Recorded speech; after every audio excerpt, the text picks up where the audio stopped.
Welcome to Who Knew. We are fans of the current series of Doctor Who, and here we discuss our likes, dislikes, and insights of the modern regeneration of the show.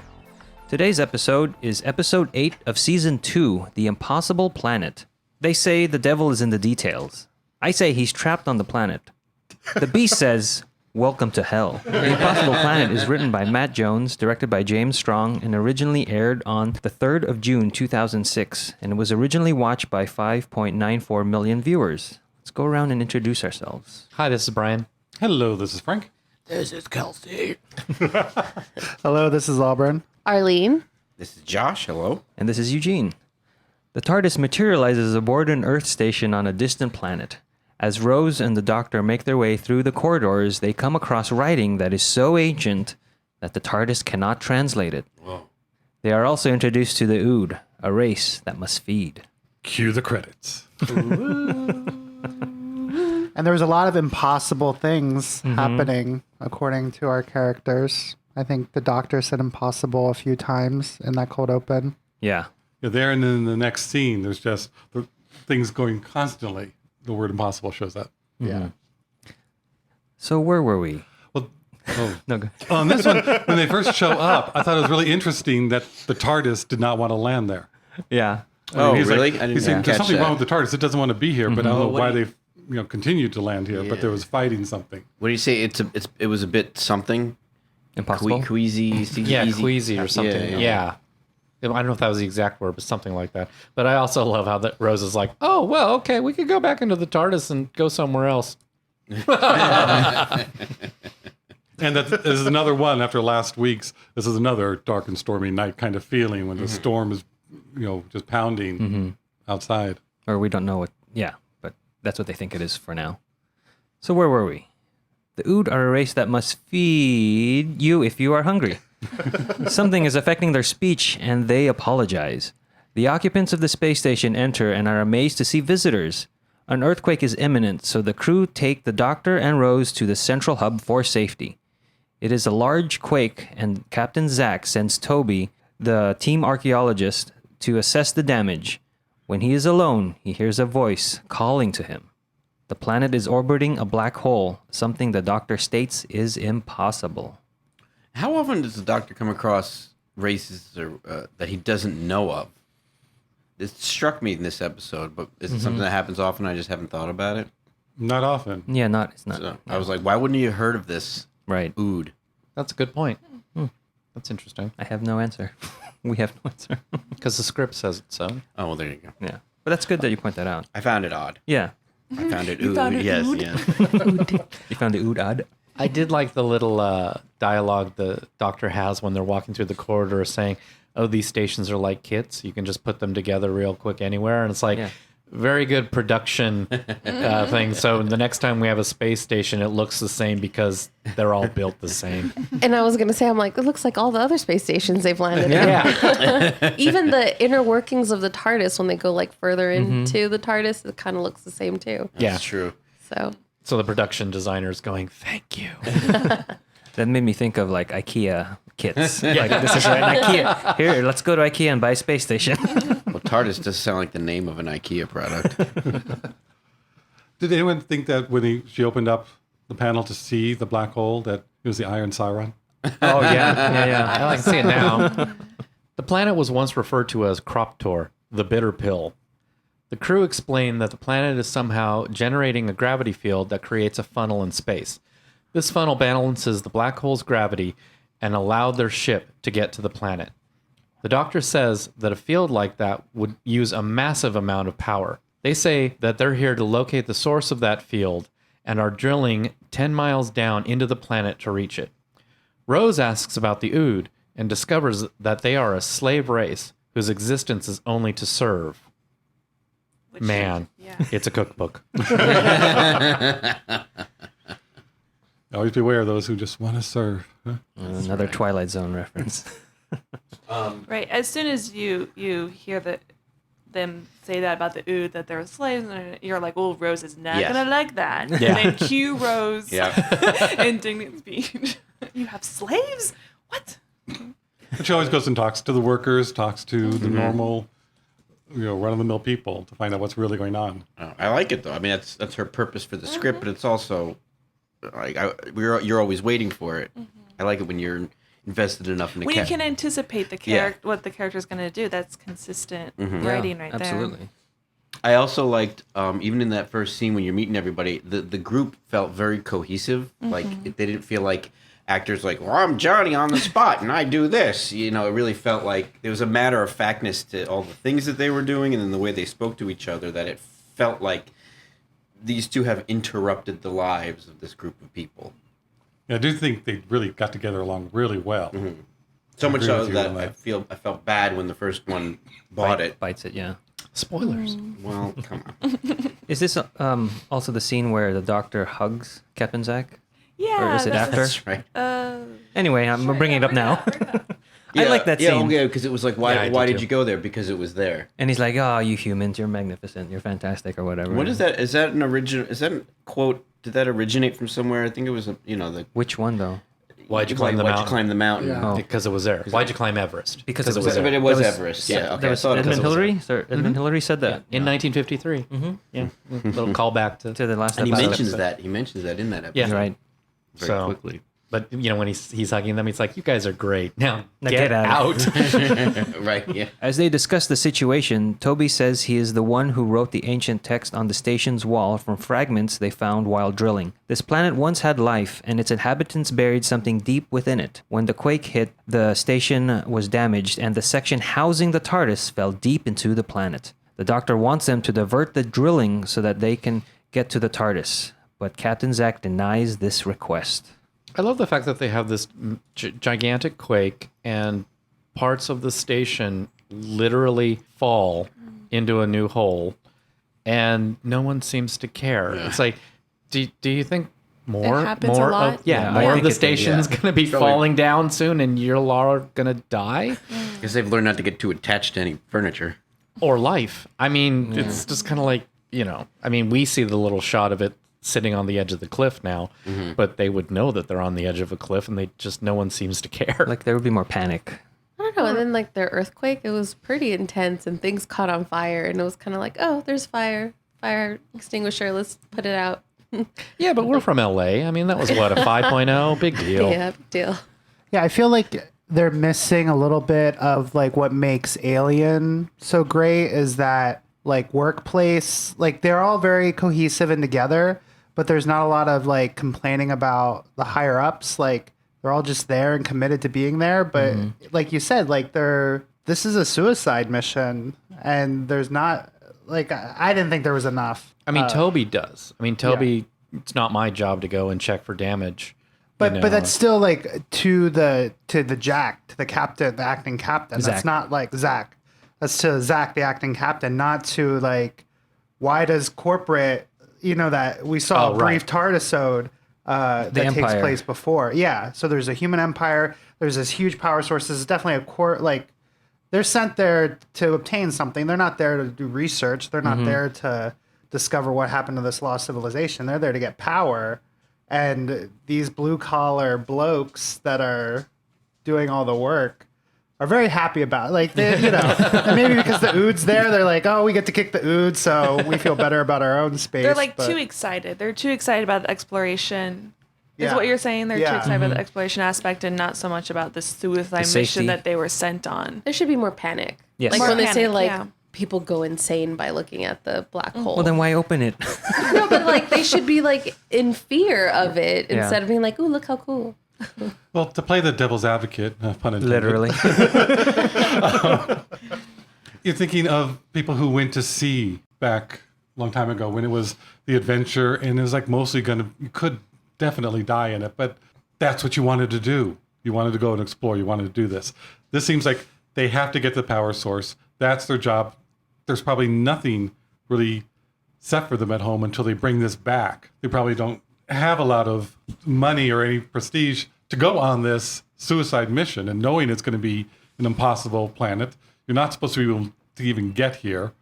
And the captain died on the way in, so they know they're in really dire situations. This is going to be either a suicide mission or we are going to somehow get out, but the only way we can get out is to get the buried treasure, what we need to get down there. So they've already accepted that, I think, in their minds. Yeah. Whereas that's where it's like, well, it's not panic. We just have to deal with this and then get the thing and get out. And I think like like you're saying, we find this group of people after what you talked about already happened. Like they're at the tail end of. Okay. Right. I mean, it would have added a little bit more of a compelling element if it was in this particular script or whatever the story. But I think we're finding them like, this is it. We're having earthquakes left and right. Let's just get this thing and get home. Who are these people? What? What's happening? They're exhausted. There's only 5 of them left or however many there are. And I think they have to have that personality because even when 2 humans show up, or supposedly humans. Yeah. They're surprised, but they're not thrown. They're not. Yeah. I mean, I think anybody who has to like defuse bombs has that mentality of, I got That's to a do good this point. job. This is what I do. It's life threatening. It's terrible, but this is just, I got to do this. So I think they have that kind of personality, mentality where it's not going to phase them. Yes, this is horrible. We have to move on. They're not people who ask why. Right. I couldn't go on this mission. They wouldn't give me the job. And we're also not told in this episode, which I'm kind of surprised at. I thought we were, who they are. What do you mean? Well, we find out who the Wayland Yutani Okay. is. The corporation, the empire. Yeah. But I thought it was in this episode, but I guess the not, reference yeah. is in the next episode.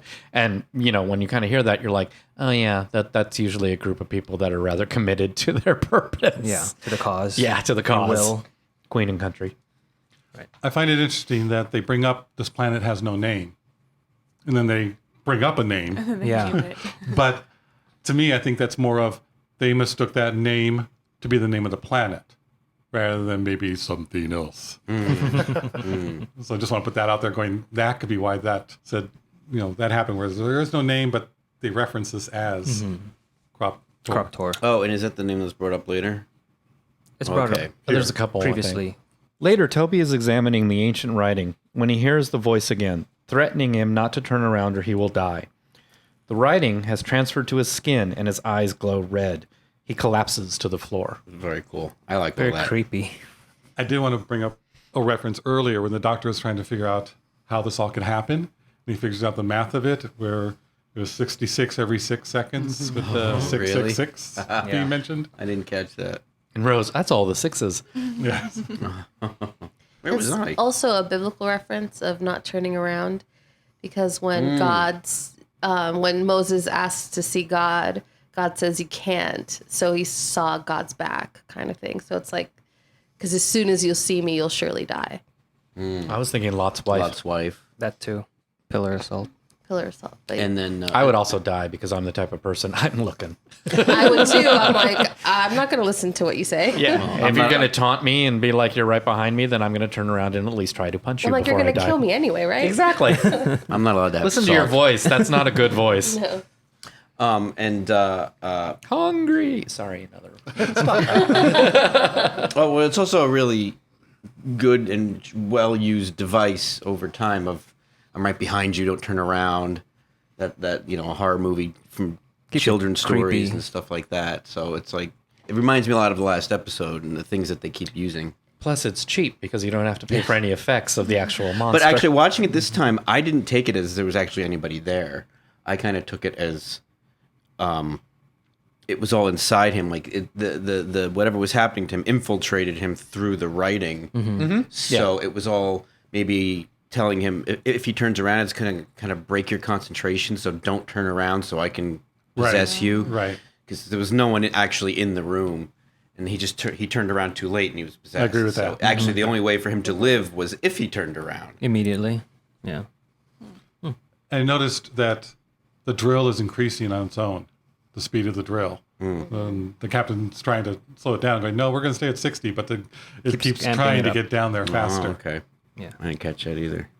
Rose continues to try to talk to the Ood, but their response is a cryptic message about the beast rising from the pit to battle God. The Ood continue to apologize about the communication error. The Doctor and Rose contemplate what they will do if they cannot get back to the TARDIS.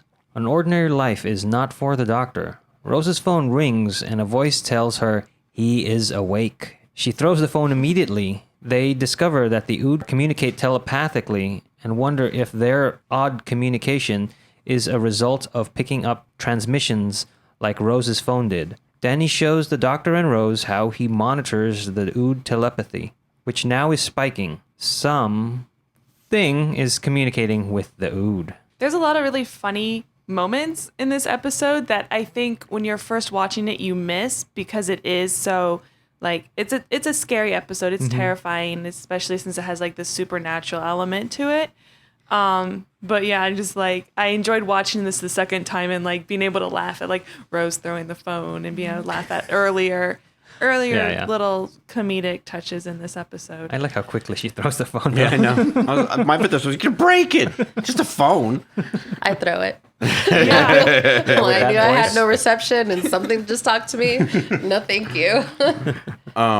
Again, Rose starts to talk to the Ood on a common level. Yeah. And getting to like know them and relate to them and stuff like that. I was a dinner lady once too. Right. Yeah, it's a callback to school reunion. Yeah. Oh, is that what she was talking about? Yeah. Which is I didn't It think took of me that. a minute. I was thinking she just had that job. I was like, I thought she was a shop girl. Yeah, Oh yeah. no, she was a lunch lady Right. one time. And not to call you a lady. Dinner lady. Or maybe you are. Who knows? I don't know. but they serve lunch. I don't get it. I thought the Ood's masks were great. Yeah, it is. I mean, they're really done well. It's a great practical. I think it's a very iconic alien for Doctor Who compared, that is new. Because they get the Daleks and the Cybermen, all this stuff that they keep reusing, which is great because it's iconic. But this is a new one that I feel is... But I think the They've eyes just created. really added a whole depth to it that made it less of a mask of something else. It just gave it such life. I think would be the best word. Is the Ood new to the canon? Is the Ood Maybe new. that's Ood new. The Ood Nude Review is a great show from the 60s. Join us for our spin-off The new podcast. Ood Review. Yeah, maybe that's why the Doctor doesn't recognize them because New. he hasn't met them before. Could be, yeah. I don't know, but I just think that this is a great introduction to the Ood, too. yeah. Like, because you might want to be creeped out by them, but they're not creepy. So they give you, like, a good, just a good slow introduction of what kind of personality that they have. Yeah. Well, the whole fake out at the beginning of we must feed you if you're hungry just works well, and you find that they're more subservient, but as a race they seem to be that, but does something make them that way, or Well, it's what's creepy. really going on? A collective mind is a creepy thing. So it's like this creepy thing, but it's a nice thing, but it's weird, and they're kind of gross looking, and then they have that ball. Well, and they're slaves. And then it piques your interest. Like, your interest is piqued in the Ood. So anytime Yes. they come up again, Yeah. you're like, ooh, there's more about them. Yeah. So I thought it was a great introduction. No, Also, it was a conscious decision on the writer's part to call them just Ood. It was a response to Russell's habit of having incredibly long Raxacorico names for alions. So they were like, these are just the Ood, which was a intentional play on odd. Because they're odd Oods. Yeah, they're odd Oods. is it just one guy doing all their voices? Yes, but they did it off camera. Because Oh, they had really? to they had to sync it with the light that they're holding, the ball Oh, of so light. the person talking would actually mimic it? Yeah. Or press the button? And then they would do the line, get the other guy to do the voice, light up the ball, and then go back and forth that way. It was weird. Movie magic. What did you think of the Doctor and Rose talk, where he's a little depressed that he has to settle down, but by the end of it, it comes like this little romantic, flirty. Oh, but we could settle down together. Well, maybe not. Oh, well, And we share could. a house. You know, I no, liked it. I almost was thinking, I was like, is this moment going too long? But I liked it. But I could see how it might, some people might not, because it is a settling moment. Like, they're trapped. They can't go back in time. He can't build another TARDIS. I thought that was interesting that TARDIS are grown. Yeah. That's the first mention of that. It's interesting. What does that like mean? that. Yeah. It'll come back later. But yeah, Or will it's a sobering moment, I guess, for the audience and for them as well. So I liked how long we sat in that moment with the two of them. I like how long that scene is and that you really did spend some time with it. My problem with it is this episode is so much exposition, so much setting up, because it is a two-parter, that by the time we get to the two of them just sitting at the table, we've already had the long teching the tech speech and the long of, let's explain where we are. And then we explain the problem. And then we explain how they're going to fix the damages. And then, by the time they're sitting at the table, it's like, okay, this seems long, but I want to like it. The scene I was thinking of is before this is like when they're left alone in the. You're talking about seems like getting a mortgage together. Yeah, when they're left that's the scene alone I'm in talking the about, command Yeah. station. But The then hub. they have another conversation at the lunch table. Like there's, which one are you talking I'm talking about? at the lunch table. Okay. I don't know about the lunch table one because I don't remember that. But the one that I'm thinking of is when the doctor's told we're not going to divert the drilling to get your TARDIS. And then for some reason, everyone leaves them at the command central. Oh, because they wanted to see the black hole for a little bit longer. Okay. He was saying, "Oh, I need to see that for a little bit longer," and they all left and had to do something, so they left them alone to talk. Oh yeah, that's right. Because he promised not to go mad. That's right. The doctor always likes the common man and says each person is unique. And just the average human is great, but he does not want to live like what? I mean, that's one thing I got going. He can admire all of us and what we have to offer, but he really is repulsed by having to live that life day after day after Well, because day. he admires their resiliency through adversity. So if there's no adversity to be resilient for, he's bored. And he did look at Rose at one point going, she's being serious about living together. And he looked down going, no, I got to stop this. The only problem I had with that conversation is that we've had this conversation before. The whole, we have no way out. What are we going to do? Now we're trapped. And I'm like, okay, now we're just doing this over and over again. I'm like, we know this is going to happen. So let's move on to the next sequence. Like, we understand that you're feeling trapped. You think being human is mundane. We know that Rose likes you, so she wants to make a life with you. So let's move on. I'm like, this is a nice story, nice fluff. Let's But go I think on. it's showing Rose being more assertive in wanting that. It's like whether we're together on the TARDIS or together somewhere else. I think Rose is saying, I want to be together with you. I want us together. And I think that's coming across as Rose gets stronger emotionally and putting that forward rather than just, Okay, I could see it more like in a more assertive way saying, hey, this is what I want. And then she like backs out a little bit at the end. Right. Because she clearly sees that he doesn't. So I think that's what it was trying to do, just grow it more as, no, she's really starting to develop. Yeah. She had a crush on him. Now it's a lot more of a relationship. She wants that now. I think you got to keep it peppered throughout. So by the end of Rose's run, we feel what we feel. Right.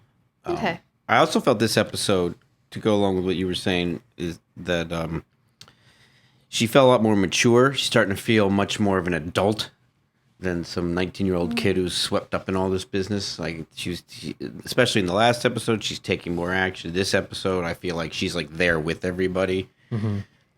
I was going to bring up the same thing, not just because of her actions, but also how they dressed her and how they did her makeup. They usually do her makeup really bright-eyed, not so much dark shadows. And this one was like very dark eyeliner, darker eyeshadow, looked more mature, like I'm a mature woman now. I'm not this bright-eyed, bushy-tailed young girl that's traveling with you. Oh, I love having you on the show because I didn't notice the whole way that her makeup was. That subliminally told me she's older, more mature. I didn't get that that's the reason I've been feeling that in the last couple episodes. So, thank you. Scooty, the maintenance trainee, goes to see Toby, but cannot find him. She looks through a window and sees him standing outside the station on the airless surface of the planet, with the wind blowing his hair. He beckons her to join him, and when she refuses, he breaks the window, sucking out all the air along with Scooty. Hull breach alarms blare around the station. Toby joins everyone in a safe area of the station and notices the writing is no longer on his skin. They try to track Scooty and soon discover that she is dead, floating in space. The part where Toby is outside in the airless atmosphere thing, I get what they're trying to convey, but to me, I would have liked it a little bit more like slow-mo to clue us in that this is not just a fan blowing at the actor, but like it's otherworldly. But it's supposed to be a vacuum it's- with yeah. everything With the just being gas sucked Yeah. being into sucked the into the black So that's hole where the rather than wind is coming atmosphere. from. Yeah. And I get that, but I No, just yeah, they explain it, but Yeah. it is just kind of it's airless, and you look at that breeze growing through. Yeah, I Yeah. agree with you. It felt a little practical. yeah. Yeah, it doesn't come across for me. And yeah, we all get that he can exist outside when no other he's creature possessed, can. yeah. It's just the way that it was done. Executed. It was like that was if you're going to go for an unreal feel, that was a little too real. Mm-hmm. But it's a little nitpicky. I can forgive that. But also interesting to note is that this is the first episode of the 2005 revival of Doctor Who to use a quarry as an alien planet. Which is so funny. Because in the classic series, they always use the quarry as an Every alien other planet. episode, they're in a quarry. So Davis was not a fan of this decision in the classic series. So to bring it back this way, I think it works better because you can't even tell it's really a quarry.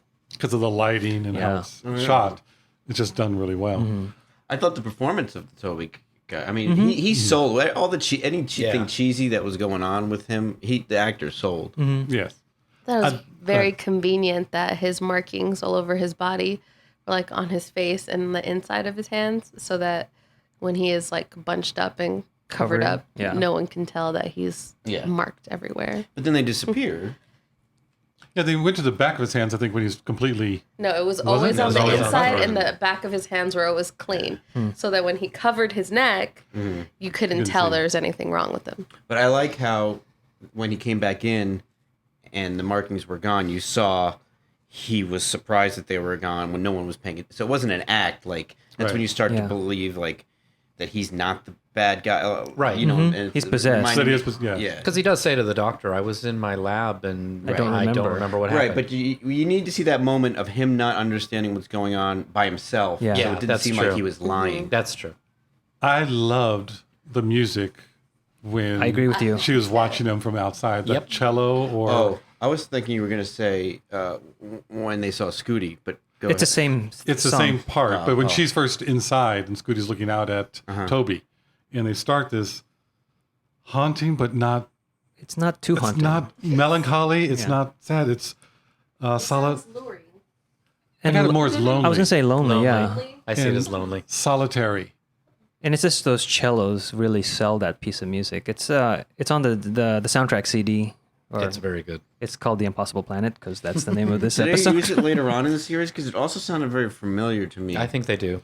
It reminded me of Firefly Yes, definitely Firefly's theme or song. Serenity, depending on Which one if you you knew the watch, movie yeah. or if you knew the TV show.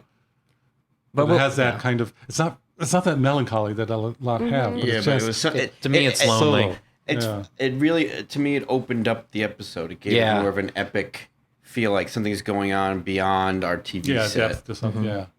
Because every time this comes up in like my playlist or whatever, I never think of this episode. I just like the piece of music, and so it stands alone on itself, and I like that. To me, it's very Celtic. Like I Yeah. always envision like standing on a field in Ireland in the morning with the fog, and there's no other people around at all. And that's what I always think when I hear that music. That could relate There back can be to only the one.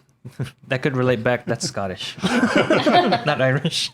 That could go back to the fact that the writing is so ancient, and what you're emoting. Yeah, like- lonely. Yeah, That, I mean, I think they were really going for a lonely, because the beast is alone. yeah. So See, I see it solitary as a night winter scene with the snow falling softly where you can't hear it, but just trees and just snow and nothing else around. So I still get that solitary feel, and it's not peaceful. I mean, that sounds more peaceful, but it's just a great piece is. of music that gets you Or at a, each person individually, I think. a solitary desert planet with no name. I think of a dead body floating in space. Oh, gee, thanks. The drill has stopped, which means that they have reached the area of the gravitational power source. The doctor and Ida, the ship's science officer, descend to that location. When they reach the bottom, they are in a cavern with immense carved statues. On the station, the Ood all stand at attention. I thought it was interesting how the doctor talked his way into going down with Ida. Oh, It's right. supposed to be Zachary. He says, I should be going. Right, which I guess was his position on the Oh, original but mission. now he's the captain. Right, so he goes, no, the captain can't. And just no, you don't understand why, but you trust me. And I can see that you trust me. So I'm going down, and that's the right decision to make. Well, like Riker always says, the captain cannot leave the ship. Sorry, Star Trek. Had to. You didn't get one in last I episode. didn't, and I've been kicking myself. Well, I always laugh. Rose kisses the faceplate of the Doctor, and I always laugh, going, "Thanks. Now I've got to look through lipstick for the rest of the time."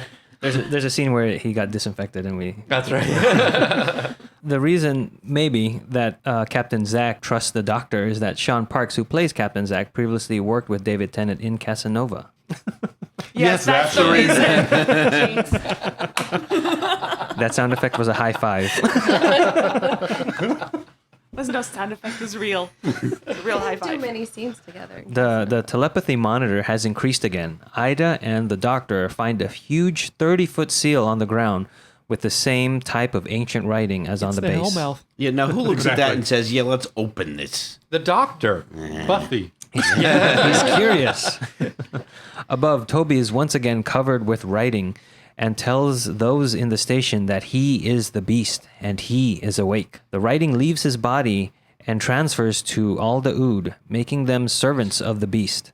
The possessed Ood begin attacking the crew of the station. The seal near the Doctor begins to open. The gravity funnel collapses and the planet begins to fall toward the black hole. To be continued. What makes it open? Like, did they have to like? Oh, do we find out next time? Next episode? That's the whole It's- question. yeah, I was Because like, To me, it's a little bit of everything that's happening, like a perfect storm, if you will, because they're tunneling down. Toby is completely possessed and then transfers it to the Ood. So there's these It things was like his powers up top. and it's gaining. it's increasing. And Yes. Yeah, is, it's is he increasing. is he getting more power because they're opening up a conduit? That's how I see it.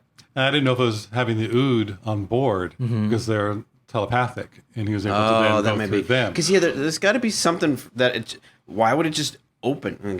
Okay.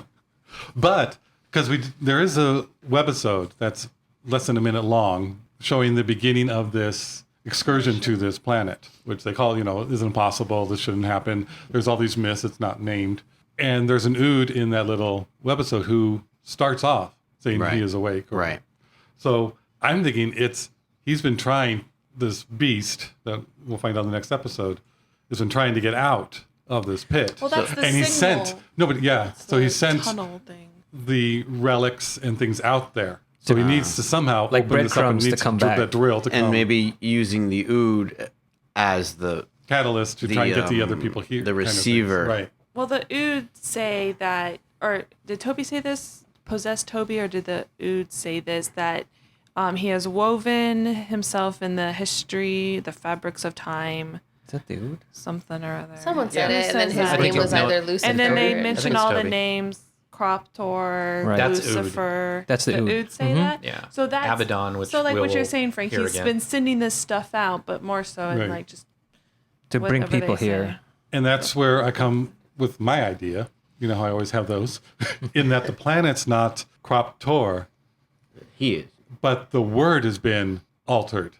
It's, if you say it fast, Corruptor, corruptor. He's the corruptor. And I think that's where it got altered. And this is just me. I don't like know. it. But I like it. It's fun. That's cool. To go along with Abaddon, Satan, Lucifer, all the things that he is. And he's Fetlock. Corruptor. He is the bitter pill. He is the seed. He is all that. So that's where I explain why the planet doesn't have a name, but they come up with a name for it. They got that mixed up. I like it. I can buy that. Do they explain how it opened? You'll have to wait and listen for our podcast or watch it. You guys who have watched, maybe with the commentary or other auxiliary items, I know we mentioned like the 666. Do you know if there's other like numerology? Because there's just so many numbers in this episode. Like every door has a number, every hallway has a number.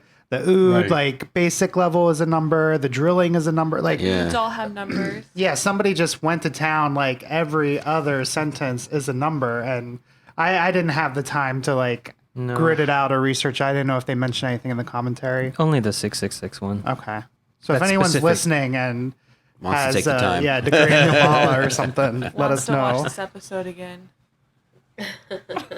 Kelsey didn't like this episode either. And at the end, I I thought, think we know how she's going to answer the question.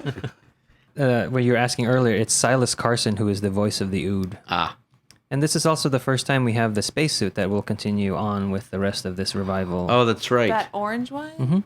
He wears it in the other. Right. Every other doctor since then. Or every And doctor when he since put it then. on, he mentioned that he's had it on before. He was like, "Oh, it's been a while since I put on One of this these on, suit. yeah. One of these on." Also, one of the beginning scenes, the doctor's wearing black shoes, which is not necessarily his normal wardrobe. And I forgot that this also happened in the Cybermen episode. I'm not sure if that was on purpose. His black shoes happened in the Yeah, Cybermen because episode? when he's wearing the brown suit, it's usually the white His Converse. kid, yeah, his. Yeah.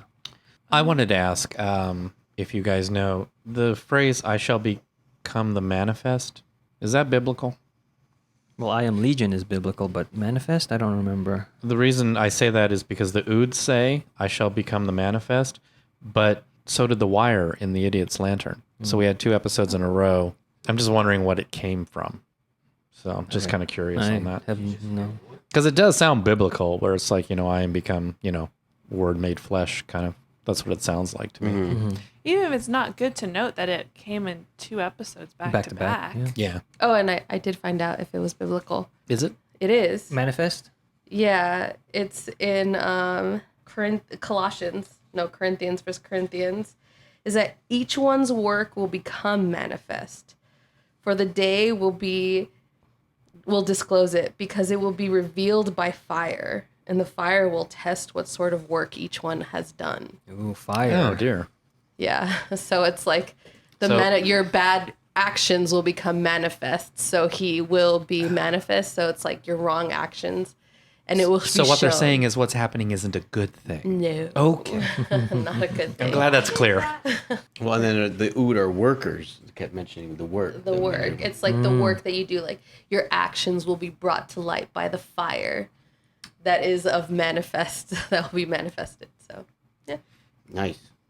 Yeah, thematically, We must feed. I am these hungry. two have been like, maybe not thematically, maybe more just emotionally, they're like very similar. And I know like we didn't all like the previous episode, but they do kind of feel like weirdly placed into this season. Like they kind of didn't fit maybe somewhere else, or I don't know. They both kind of could be on their own, like anywhere. Like we're not really relying on any past information to get us into these episodes. And do they really change like the relationships after? So they're just kind of, I don't know. They feel a little funny. They're not part of necessarily larger arcs, and they're just kind of, we had them. Here's where Here they they got to are. fit. So here's where they are. Some other things worth noting. The voice of the beast is provided by Gabriel Wolf, who was also Sutek the Destroyer in the 4th Doctor serial Pyramids of Mars. So I think that's cool that they brought him back. He does a good job. Yeah. So who would we recommend this episode for? This episode is good for who? A new viewer? A casual viewer? A fan of Doctor Who? Or a diehard?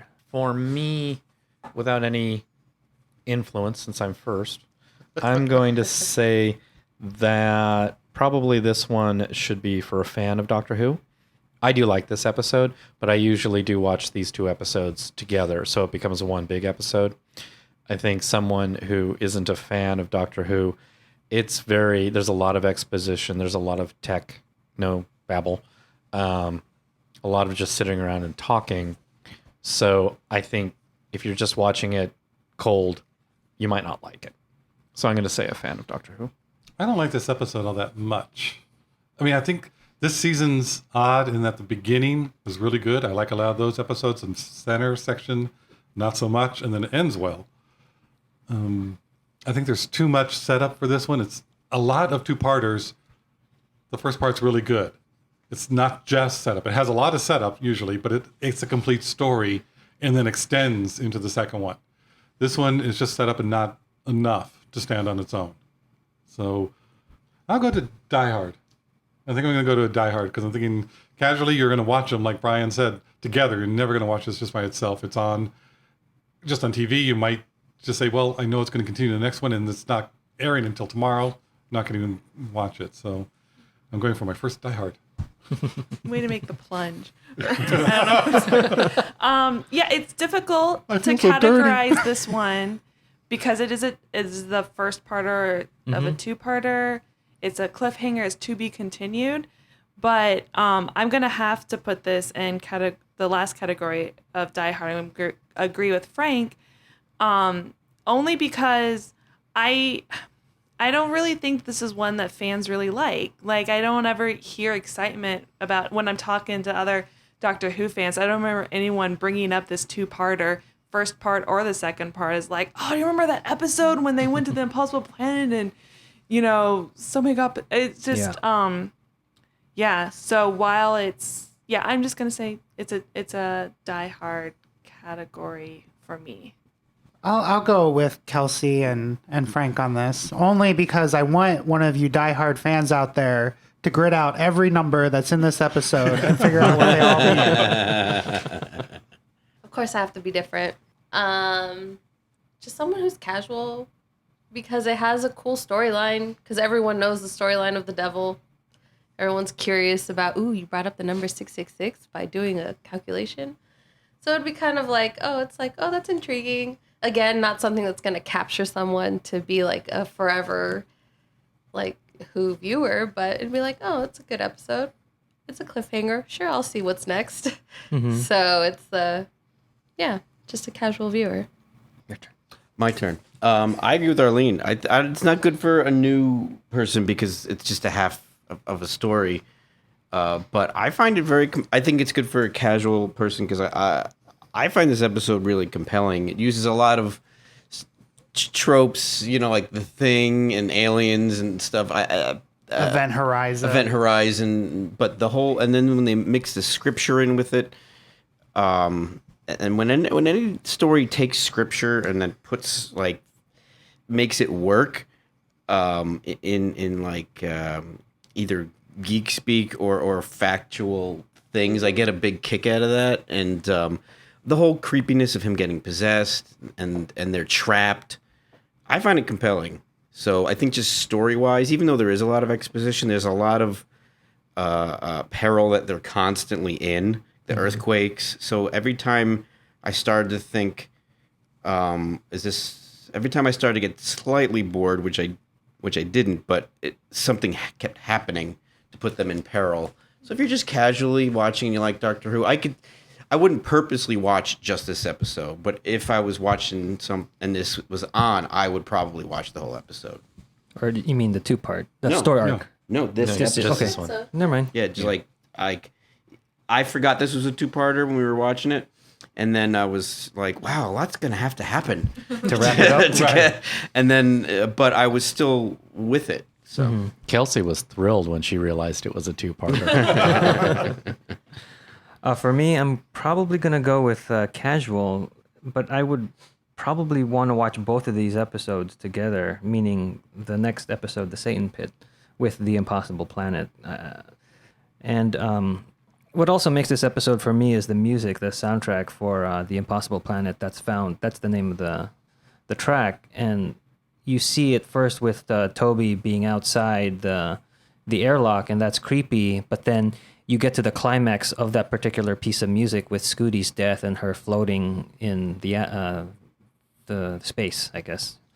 And so that to me, I like that. And every time I hear that piece of music, I don't think of this episode, and that's probably why I'm putting it in the fan category. was True Blood on before or after this episode came on? Because Scooty reminds me a lot of the Suki In his name. from True Blood. But not even Suki from the long game. Oh, I guess that's maybe it as well. Well, any other thoughts?